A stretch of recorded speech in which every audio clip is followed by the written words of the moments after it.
Kari Kinomalta, Yardmateista. Terve.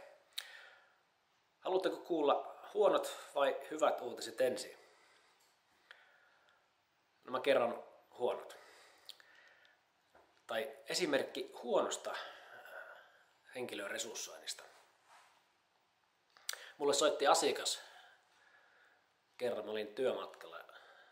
Taisin olla Tsekeissä keskellä ruuhkaista katua ja puhelin soi. Asiakas soittaa vihaisena yhdestä Suomen suurimmista konsulttitaloista, että hei, teidän konsultti ei nyt pärjää tässä tehtävässä ja sille pitäisi antaa kenkää.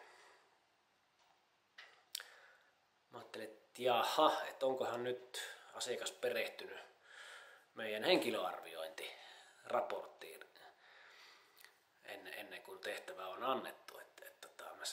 Mä uskallisin sanoa näkemättä raporttia, kun en muistanut mikä monista on kysymys,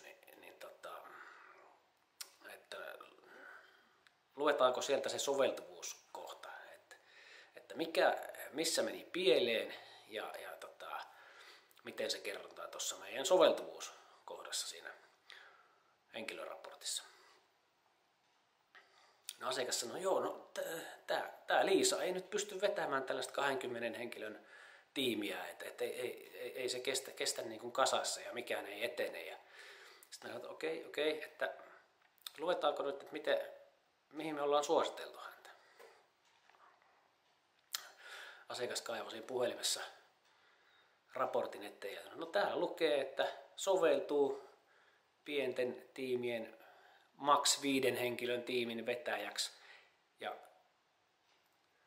aivan. Ja mitä sen perässä lukee? No täällä lukee, että ei missään nimessä yli 5 henkilön tiimin vetäjäksi, että ei ole suurten kuvioiden organisoija ollenkaan. Että ei missään nimessä. Asiakas oli hetken aikaa hiljaa.